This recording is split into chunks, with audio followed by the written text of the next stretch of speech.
I'd like to welcome you to this edition of the PRS Journal Club podcast with your hosts, Dr. Sammy, Amanda Silva, and Raj Sawh-Martinez. Enjoy.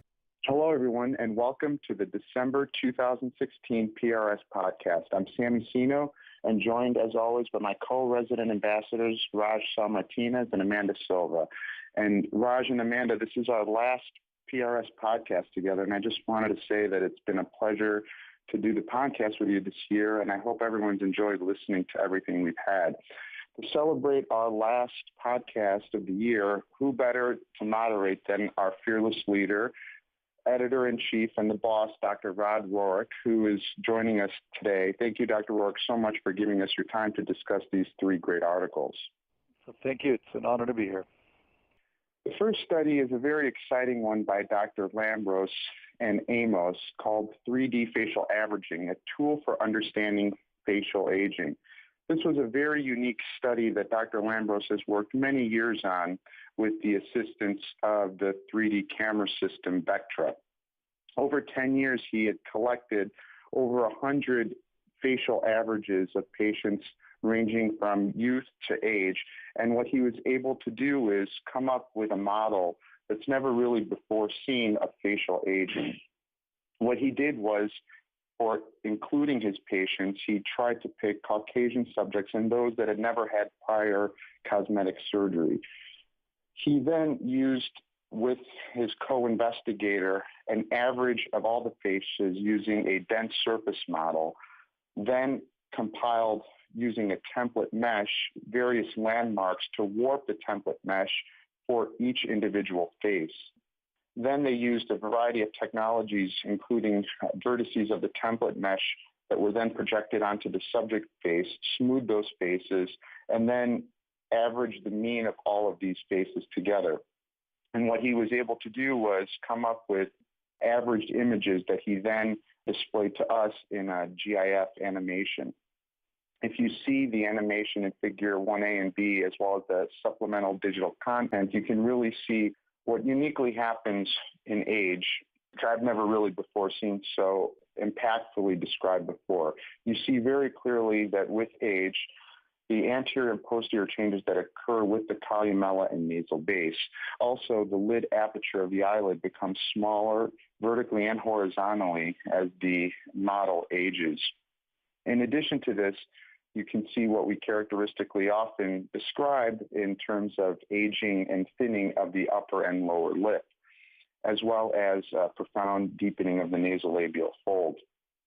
Ultimately, what I take from this illustration is, first, this is really, as Dr. Lambros mentions, an extraordinary attempt to take all of this data and really create this model. But for me, I can really see this study down the road really impacting the way that we look at our patients and begin to think and plan preoperatively in terms of how we use our surgical techniques to affect the changes that we want to see in the aging patient. Whenever I see a study like this that's really, in my opinion, a landmark in many ways, I try to think about how we can use this exciting technology down the future. And I think as we compile more data, and obviously this is just a first attempt to characterize all of this great amount of data, I think down the road we can really start to apply these technologies to our patients to not only help ourselves understand facial aging, but help them understand the effects of our surgery on their appearance. So, Dr. Rohrich, before anything else, I just want to hear what your thoughts on this work are, and also what you think long-term, how can we use this technology to get a better understanding of facial aging and provide better care to our patients? Well, thanks, Sammy. That was a great summary, and it is landmark work. This obviously is the first of probably several articles that are going to be coming out in the Journal of Plastic and Reconstructive Surgery. I know one is going to be forthcoming soon, but basically explains the technology and the technique.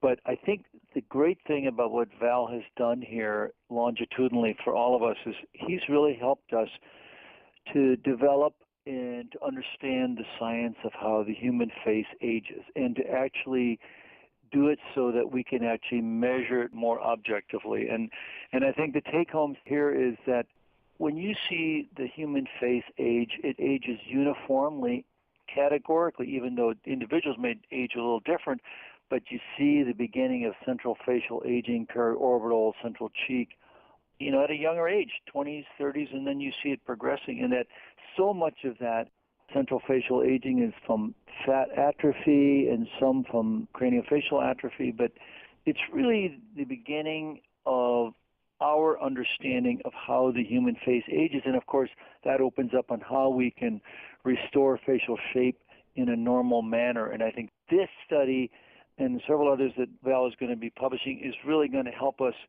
as a cornerstone to be able to do modern techniques and technology so that we can restore the normal human face without some of the facial distortion that we've seen in techniques that were considered the gold standard in the past.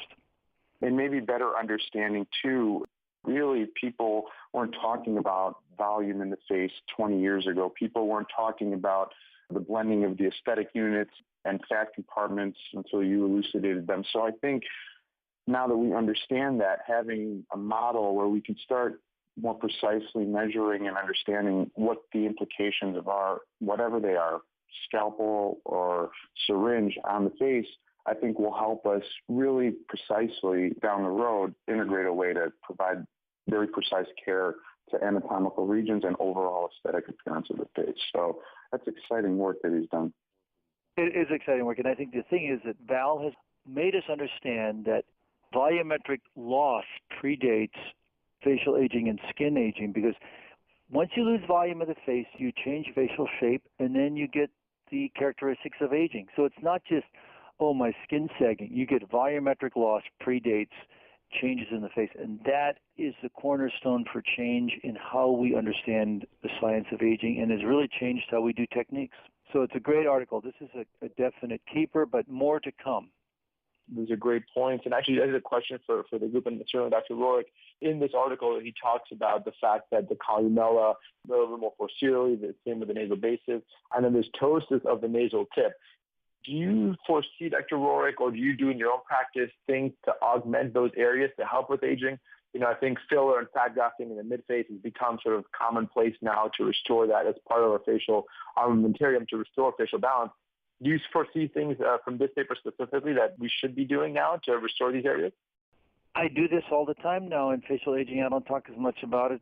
I restore the periapical area very often, especially in the aged rhinoplasty patient, because if you just do a rhinoplasty, the nasal base has to be restored. So I do augmentation of the periapical area that helps to bring up the alar bases, bring up the retracted or the shortened columella. So the techniques that you do use in traditional rhinoplasty actually work better, and more importantly, it matches the nose with the face and the pericentral face much better. And the nose is just part of it. It's also the eyelids and the cheeks. It's the beginning of a new era in understanding facial aging and how to restore it naturally.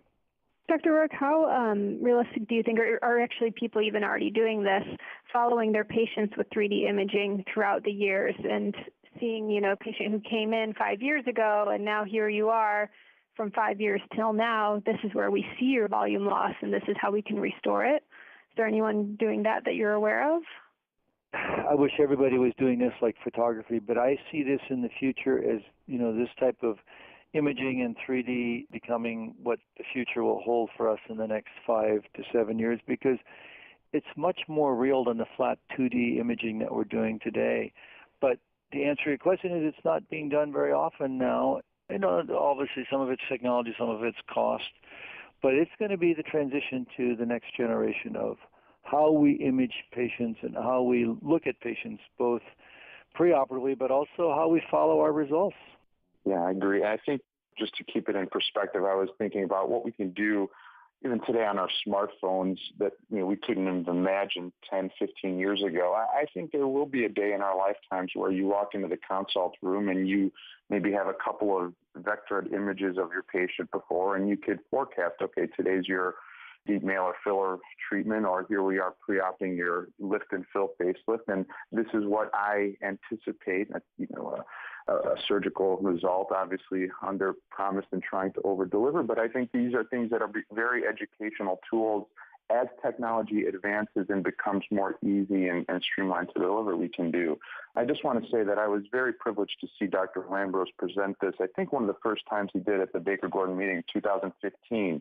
And it was really so beautiful to see these images. And as he says in the article, you have to let them play for about 3 to 4 minutes, which he did in front of the audience, to really see the morphologic changes that occur. So if you're reading this article as a resident or fellow and you really want to get a sense of how the face ages, you have to be patient with it. Let the animations play for a little bit, and you can really see profoundly some subtleties as you watch for longer and longer. It's a turning point in our understanding of the science of aging, and Val has given us this great tool, and he's had such tremendous effort to do this and to follow patients, especially plastic surgeons, 5, 10 years or longer. Definitely a landmark work.